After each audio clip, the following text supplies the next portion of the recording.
أحييكم بتحية الإسلام تحية أهل الجنان فتحية فيها سلام سلام قولا من رب الرحيم. السلام عليكم ورحمة الله وبركاته.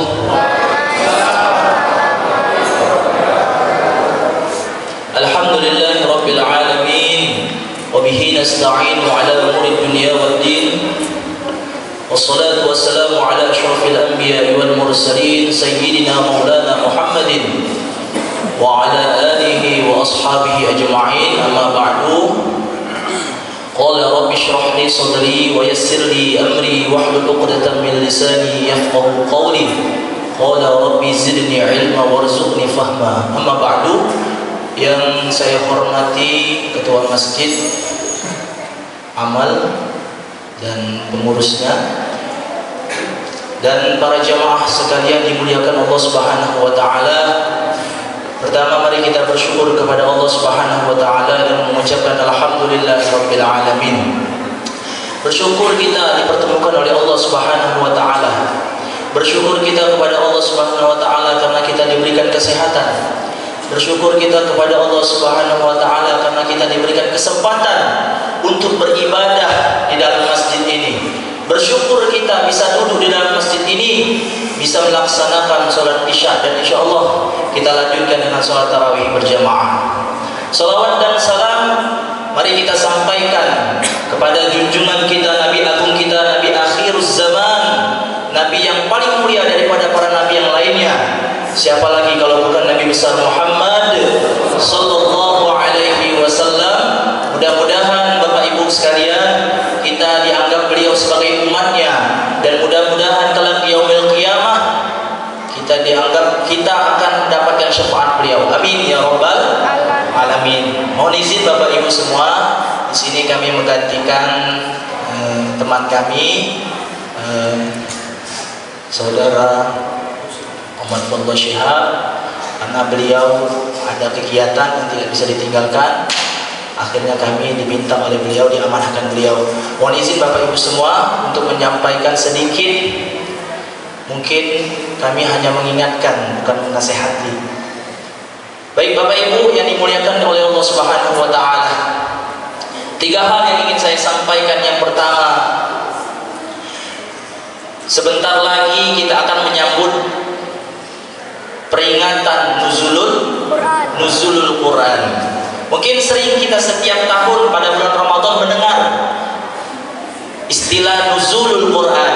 Nuzul artinya turun, ya anak-anak. Nuzul artinya turun.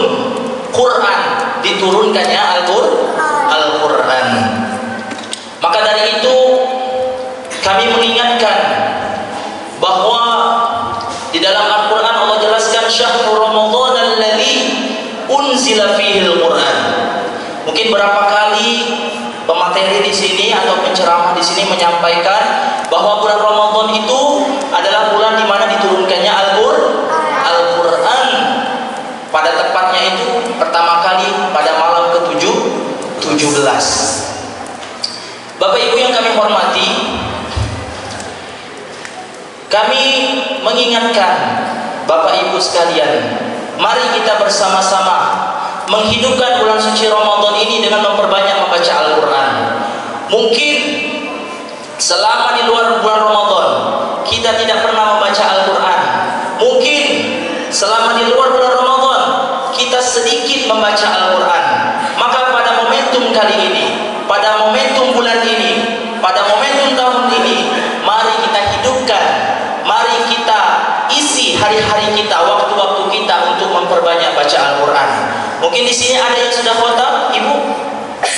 Khotam 30 juz. Kalau sudah khotam diulang lagi, Bu. Juz 1. Imam Syafi'i itu bahkan beliau bisa mengkhotamkan 1 hari 3 kali dalam cerita.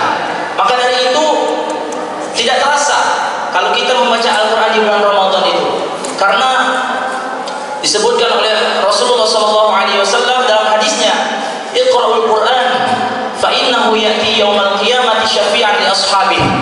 Kata Rasulullah, bacalah kalian Al-Quran. Iqra'ul Quran fa innahu ya'ti yaumal qiyamah, karena nanti Al-Quran akan datang syafi'an sebagai penolong bagi pembacanya. Maka ibu-ibu, anak-anak, jangan berpikir, untuk apa baca Al-Quran? Tidak ada faedahnya baca Quran. Cuman sekedar membaca saja. Seperti halnya kita membaca buku. Beda anak-anak ya. Beda kita membaca Al-Quran dengan membaca buku. Kalau membaca Quran kita mendapatkan pahala, kalau membaca buku kita mendapatkan ilmu. Tapi baca Quran juga dapat ilmu. Kalau dibaca artinya anak-anak ya. Kalau dibaca tafsirnya. Yang kedua, ada istilah Syahrul Ramadan, Syahrul Mubarak. Bulan Ramadan itu adalah bulan yang berkah anak-anak ya. Jadi kita sering melihat ya, contohnya saja setiap sore ada ibu-ibu yang berjualan takjil ya. Masjid-masjid berbunyi suara toaknya dengan tadarus Al-Quran. Berkah hidup kita, berkah daerah kita ini, berkah masjid kita ini dihidupkan dengan beribadah kepada Allah Subhanahu wa taala. Maka mungkin di luar bulan Ramadan kita bisa mendapatkan keberkahan itu. Tapi di bulan Ramadan ini kita lebih mudah mendapatkan barokah dari Allah Subhanahu wa taala. Al-barakah. Coba anak-anak, al-barakah bermakna apa? Barokah. Barokah itu artinya apa? Ada ulama mengatakan al-barakatu ziyadatul khair, bertambah kebaikannya. Jadi anak-anak semua, Bapak Ibu yang kami hormati, kalau kita setiap hari sholat, kalau kita setiap hari sedekah, kalau kita setiap hari berpuasa, apalagi di bulan Ramadan ini yang dikatakan Allah sebagai bulan Syahrul Mubarak, bulan yang penuh dengan keberkahan, tetapi pada diri kita tidak ada perubahan. Tidak ada perubahan yang baik pada diri kita.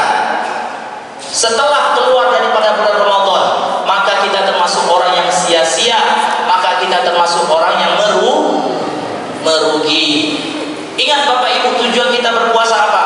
Yang dikatakan Allah dalam Quran itu, la'allakum tattaqun, agar kita menjadi orang yang bertakwa. Harapan Allah Subhanahu wa taala keluar dari bulan Ramadan ini 1 tahun ke depan sampai akhir hayat kita bisa mempertahankan keimanan kita.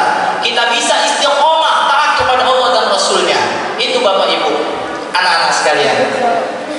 Jadi momentum Ramadan ini bukan hanya sholat tarawih, sholat witir berjamaah, tapi kita bisa mendapatkan hasil atau manfaat.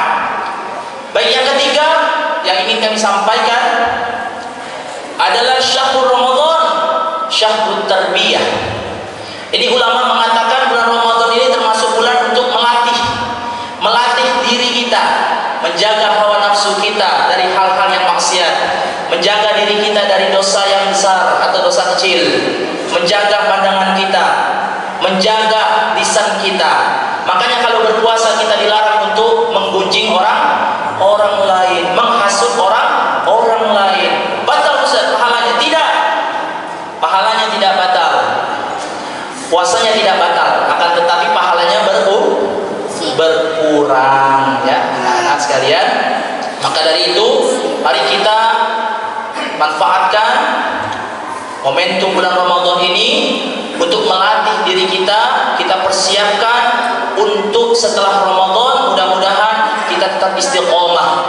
Disebutkan dalam hadis Rasulullah SAW, Bapak Ibu, ahabbul a'mali ilallah, hamba yang paling dicintai oleh Allah.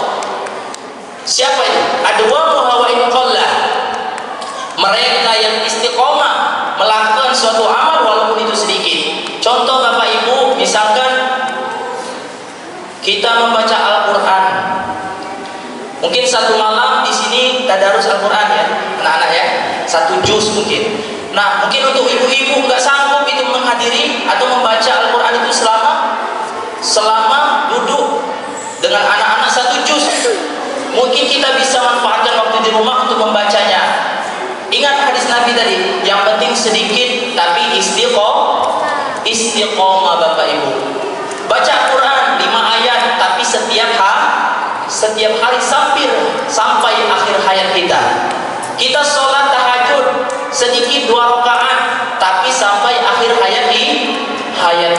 Sholat duha 2 rakaat, tapi terus sampai akhir hayat kita. Dibanding kita sholat duha, dikatakan Rasulullah dalam hadis, siapa yang sholat duha 12 rakaat maka dia dibangunkan surga akan bangunkan surga di akhirat, dibangunkan rumah, dibangunkan istana di surga nantinya. Itu siapa yang sholat 12 rakaat. Ya mungkin kita semangat untuk hari itu. 1 hari, 1 minggu berjalan 12 rakaat. Tapi apakah kita bisa menjamin 1 bulan ke depan, 1 tahun ke depan itu berjalan? Maka Bapak Ibu, lebih baik, kata Allah Subhanahu wa taala, Allah lebih cinta kepada hambanya yang melakukan suatu amalan walaupun sedikit tapi istiqomah, zikirnya Bapak Ibu, istighfarnya misalkan 33 kali pada salat, sholawatnya 33 kali pada salat, tidak pernah lepas.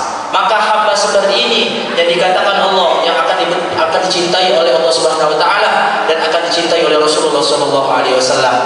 Maka dari itu Bapak Ibu sekalian, mari kita memanfaatkan waktu sisa Ramadan ini untuk memperbanyak membaca Al-Qur'an, untuk mengkhatamkan Al-Qur'an, untuk membaca makna daripada Al-Qur'an. Mudah-mudahan apa yang kita baca selama Ramadan ini